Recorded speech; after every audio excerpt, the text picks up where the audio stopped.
This evening, when I heard music echo through the night, so I started running so I wouldn't be too late. In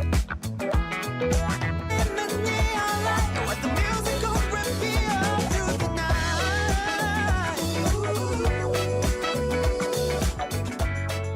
night. Welcome everyone to Coaching in Session. My name is Michael Rearden, and I'll be your mindset coach today. And today we're going to be talking about your new mindset.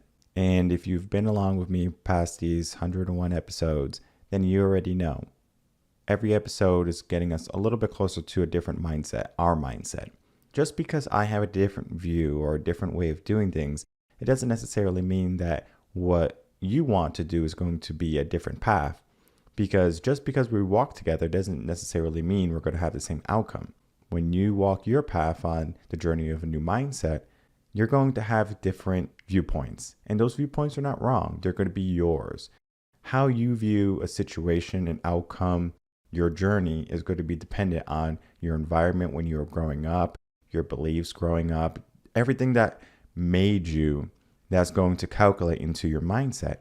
One stop doesn't fit sometimes, right? So that's why I'm against cookie cutter programs where they say, all right, you can just join this program and we're going to get you going. Now, as a teacher, when I had to do my lesson plans, I would always want to make sure my lesson plans were going to be catered to the class. Now, of course, I'm following the curriculum. I'm doing what I'm supposed to be doing. But sometimes you have a class that is not going to do good with a certain activity, right? And that activity can't be done with that class. And it's not that that class is incapable. It's just the way that they're learning right now. And eventually we can get to that activity, but it takes some type of prerequisite structure or teaching or I guess expectations that have to be there before. And once you understand all of the things that compound teaching in the human mind and learning, then we can start to begin on getting a new mindset. So let's dive into that. If you're new to the channel, of course, make sure to like, comment, and subscribe and to share this video. Now, looking at a new mindset, we have to understand that the new mindset we have doesn't necessarily mean it has to be someone else's. It's the same thing when it comes to our opinion. We had a blog, we had a podcast on belief versus opinion. We have to understand that my belief and my opinions are mine. If I see the world as positive and optimistic, that's me. Now, of course, if you can see the world in a more positive light, you're going to make more headway. If you see it in a negative way, it doesn't necessarily mean you're not going to make progress in life. It's just going to be different, right? And I always tell people, well, if you're thinking more in a pessimistic type of way, well, let's try to shift it a little bit more positive. I'm not saying not to be pessimistic. What I'm saying is let's change it where we know for certain we don't need that pessimism. So we try to change our mindset. And then once we are able to, then we can see the results from that change. Many people don't want to make any changes to their mindset. So they just keep on going with their current life and they're upset that they don't have certain things in their life or things are not going their way. It's because they're not making the change. And I'm not going to sit here and say that getting a new mindset is easy. It was a huge challenge for me because I didn't have a mentor. I didn't have a coach to help me along the way. I made so many mistakes that if I had someone right by my side saying, hey, don't do that, I would be in a better position than I am today. And I'm not saying that I'm not in a great position. It's just that those mistakes were a learning lesson for me. Those were my wisdom, right? Knowledge versus wisdom. Those mistakes that I made, I learned. But sometimes you don't have to make mistakes. Sometimes you can just have someone sit there and say, hey, buddy, don't do that. That does not make any sense. Hey, this person is no good for you. You need to move away from them. I don't think you should be doing this right now because your purpose is this. And it sounds so simple. You know your purpose, you know your gift, you know what you like, but why are you not doing it? And many people just get confused in their day. Many people just run through life and they say, okay, well, this is what I have to do. These are my goals, but they forget to live. So getting this new mindset is just a bundle of things. And we're going to start from ground zero on this podcast and we're going to keep going up. And it might be a 2-part series, we'll see, but I don't want to make it too long because it is a lot of information. Starting off with a new mindset. the first thing you're going to want to do is to empty your mind. Okay? How do you empty your mind, right? You can do mindfulness, meditation, reading, however you do it, right? There's going to be methods on that. And of course, get coaching with me, revenconcepts.com. We can go through that process of emptying your mind. There is a surefire way to do it. It does take some time if you journal. Okay, so if you're journaling and you're just emptying your mind every single day, and you might write 3 months before your mind is completely empty, and that's fine. It was a journey for me. I can't tell you how many pages of notebook I used just writing down my thoughts in my mind so I can empty my mind. And the idea of emptying our mind is to take out the trash. And the trash in our mind is going to be the things that don't serve us. For example, limiting beliefs. My whole company is geared at limiting beliefs. If you know anything about the company, I started it because there are so many teachers, so many students, so many adults going through life thinking that there's going to be limits in their life, that success is somehow limited and that they won't reach great heights. So they accept what they get. They accept the lowest energy task, and those low energy tasks don't bring about abundance in life. So we have to start to not look at those low energy tasks as something as we need to keep doing these low energy tasks, because they're not going to bring us anywhere far and beneficial, especially the places that we want to be, right? Most people want a large amount of money. They want happiness, whether it be in their career or in their relationship. They want a good life. And right now, especially right now, there's just so much uncertainty where people are not even sure about tomorrow, whether it be about their own well-being or the world well-being. And it's difficult to adjust the mindset when your mind is so negative and bogged down. Take out the trash, empty your mind. And the moment you can do that, you start to not worry about what you can't control, but you start to worry about what you can control. And that's the whole thing about creating a new mindset. We worry about what we can do, not what we can't do. Every morning, I make a to-do list if I don't do it the night before. And on that to-do list, I'm looking at the things that I need to accomplish that day. Whether it's recording a podcast, whether it's writing a book or blog, there's going to be some things that have to be done. Now, of course, I have daily and I have weekly to-do lists. I don't do monthly to-do lists necessarily because it's just too long of a span for me, where I need to get it done this month, and now I'm just waiting a whole 30 days, 31 days to get this task done. So I give myself 7 days, right? 7 days is a sufficient amount of time to get anything done. Now, of course, sometimes there's going to be paperwork that needs to go through, be filed. You might be busy one week with meetings and coaching calls, and there's just so much to it, right? There's so much to it more than just, okay, I have a to-do list. I'm going to make sure I get it done today. I'm going to make sure I get it done this week. When I start to focus on what I can do and rather what I can't do, I become more active, more productive, more energetic. And that's all great things for a new mindset. Because if you have more energy, that means you can do more things. Because we have the same 24 hours that Bill Gates has, that Elon Musk has, that Joe Rogan has. We have those same 24 hours. How do we use them? And we also have to not be afraid to start. Many people are so worried about the outcome, the end goal, and they don't even focus on what they can do right now. Appreciate the journey. And the path that you're going to be taking, if you're not already on it, is going to be, we don't know where the end is going to be, right? We don't know in 5 years where we're going to end up. Are we going to be in a better place, or are we going to be in a worse place? Now, of course, we would like to be in a better place, but that doesn't necessarily mean we will be. Along the way, we make adjustments. So if you're traveling and you're climbing up a mountain peak, for example, and there's a passage that's blocked, what do? Well, do you turn around and say, well, the passage is blocked, I can't go any further? Or do you say, I'm going to find a new way up, or I'm going to clear this passageway? Now, of course, we might not have the tools to clear a passageway, but we do have the tools to think outside the box and find an alternative route. Now, I'm not saying that our mindset needs to have alternative ways of thinking, but it is helpful.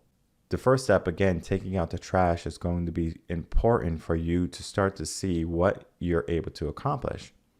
Then we start to go into, now that our mind is empty, let's fill it with wonderful things, right? So think of it as you move into a new home. Now we are in a new home, so we basically have an empty home. No furniture, no sofa, no refrigerator. There's nothing in the home. There's just an empty slate, an empty canvas, a blank canvas. Now we get to decide where we put things. Do we want an area rug? Do we want a lamp? Do we want to have a painting? What color painting, right? There's so many different things we can do when it comes to having a new space, especially an empty space.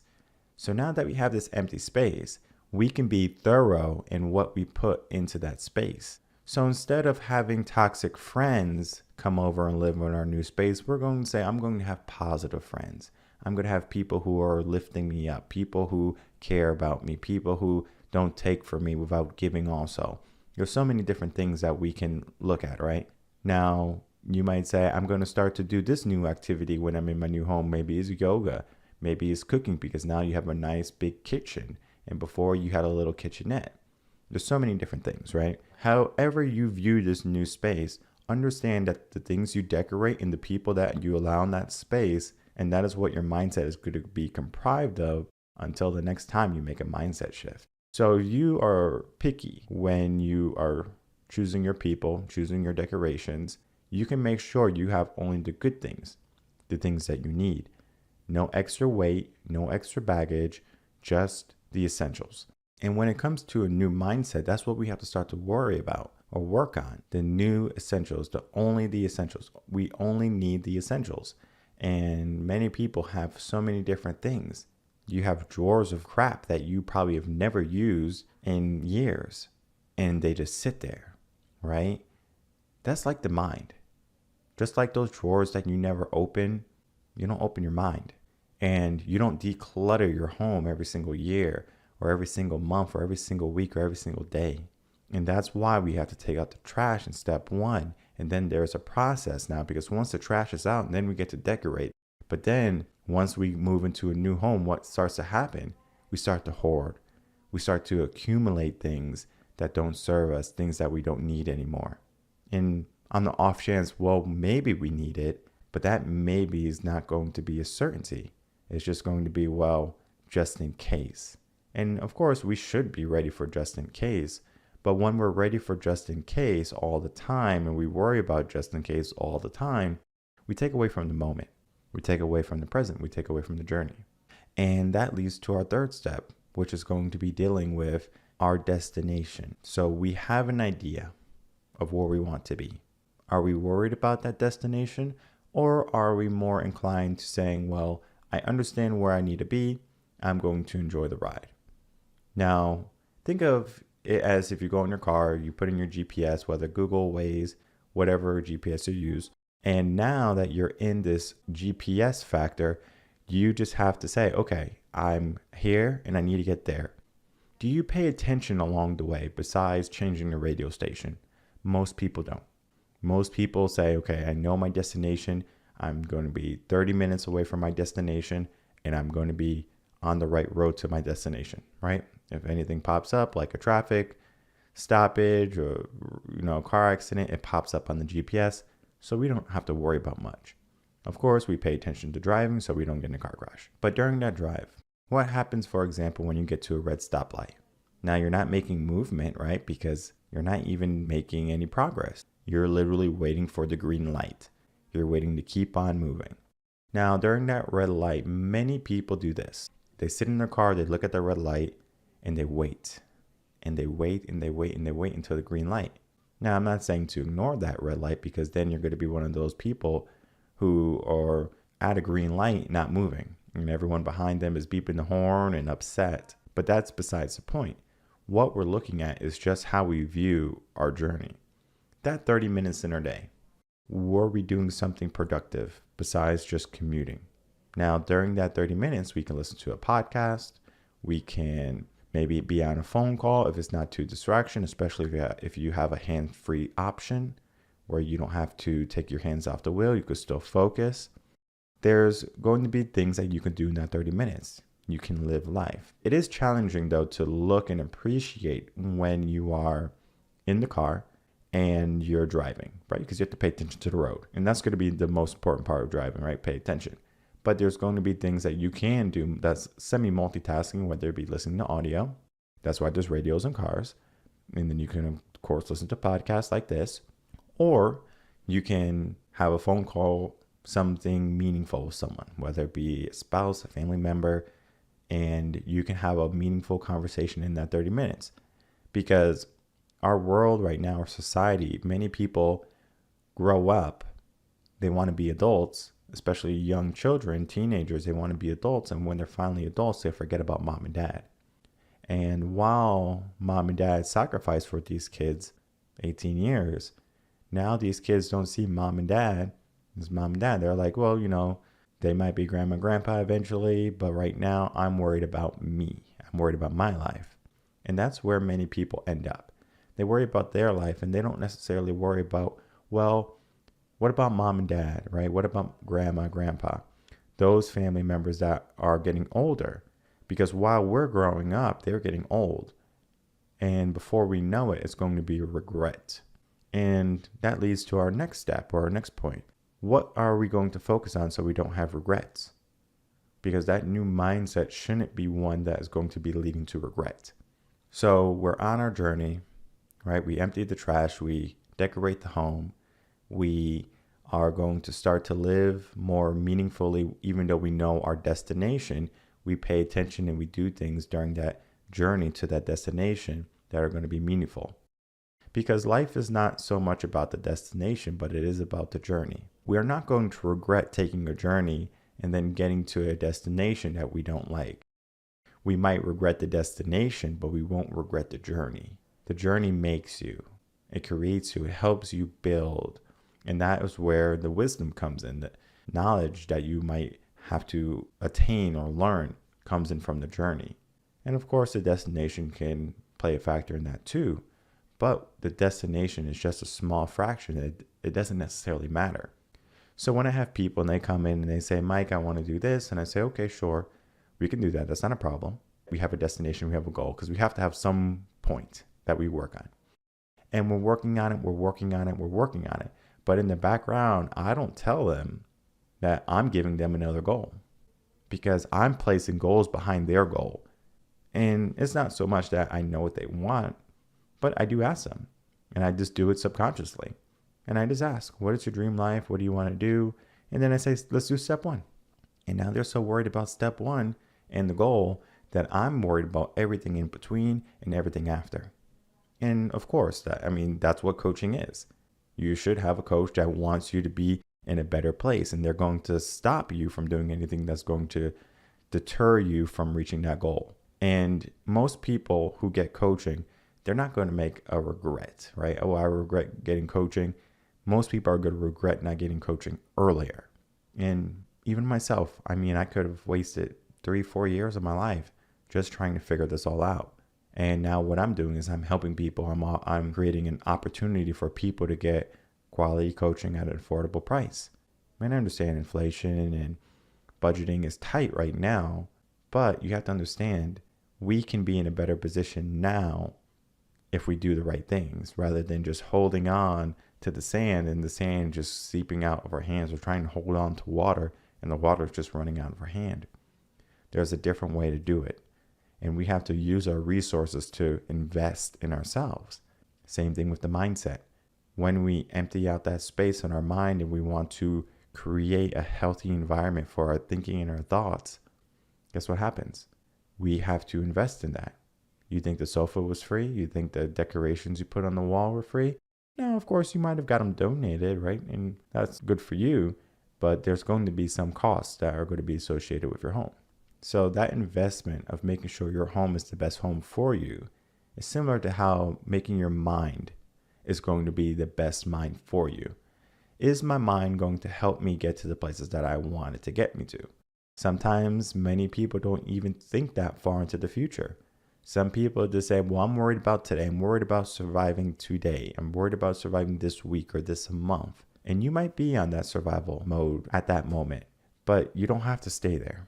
If we stay there, we're just going to stay in that negativity. We're going to stay with that old type of mindset. We're going to stay with our old self. When we have an opportunity to elevate ourselves, when we have an opportunity to be a better person, I would rather have that in my life or have that in your life with a couple months of coaching, because we put you on the right path and we make sure you stay in the right path. And it sounds like, okay, well, I can do it myself. And yes, you are 100% right. You can do it yourself. But I will tell you something about people. People are their own worst enemy. If you don't know how to control your mind, guess what happens? The moment you had some type of challenge or difficulty in your life, your mind is going to shut down. Especially if you have more negative and positive in life. Especially if you're a pessimistic type of person. You're going to have more troubles in life. And to have someone help you and make it clear for you and saying, hey, let's keep moving. And I understand that when you're moving, it's an effort, right? It's a journey. It's a process. We might want to get to that destination very quickly. And it's just something that we learn from, being children and teenagers. When we're children, we say we want to be an adult. I want to be 16 so I can drive. I want to be 21 so I can drink. I want to be 65 so I can retire. Whatever it be, right? We put an age on something. We put a contingency. But the new mindset that we create shouldn't have contingencies. It shouldn't have limits. And it should be focused on us. It should be focused on our dreams, our ambitions, and what is next in our life. There is a process. And you just have to decide if you want to go through that process. And then one of the most important things in that process is making sure you stay committed and consistent. Because many people start the process because they think they want a new mindset. They think they want a new life. But the moment they start working, guess what happens? Their subconscious mind comes in and says, hey, buddy, you're expending too much energy and I don't like this. So we're going to just bring it back a little bit. Let's go back into our comfort zone where everything is nice. Because right now, when you are having the most difficult times, that's fair. Especially during the coaching process when you're just uncertain and you don't know what's next and there's just a lot of questions. That's fine. That is the fair zone. Once we get past that fair zone, then we see the possibility zone. In that possibility zone, then we can start to be more decisive in how we operate our actions for each day, each week, and if you wanted to, each month. Because that new mindset should lead you to your best and most desired life. And if you haven't found that, then of course, you should be looking for some type of coach, some person to help you along the way. Whether it just be listening to the podcast, going to the website, revenconcepts.com, reading a blog, staying up to date with the motivational videos. All of these tools and resources that I provide to you at no cost are going to help you stay on the right path. And the way I do the podcast, especially with the blogs, is we hit different aspects. But just because you read a blog, just because you listen to a podcast, doesn't necessarily mean that your life is just going to magically be better. We have to put in the groundwork. We have to move all that crap that's in our mind out and then start to replace it with things that are going to be beneficial and positive in our life. So if you are struggling on that aspect, of course, head over to revenconcepts.com, sign up for a consultation, or you can just go in straight in and sign up for some coaching. Regardless of what you choose, the path that you're on should be something that you're optimistic about, something that you're hopeful for, that you're looking forward to. And if it's not that, then you need to start to think, should I change my path? Should I change my mindset? If the answer is yes, then get to work, because time is ticking away and we don't want to waste any more time. My name is Michael Rearden. I'm a mindset coach here in Austin, Texas. If you have any questions, you can email me, coachinginsession@gmail.com. I will see everyone next week for Coaching in Session. Until then, everyone take care.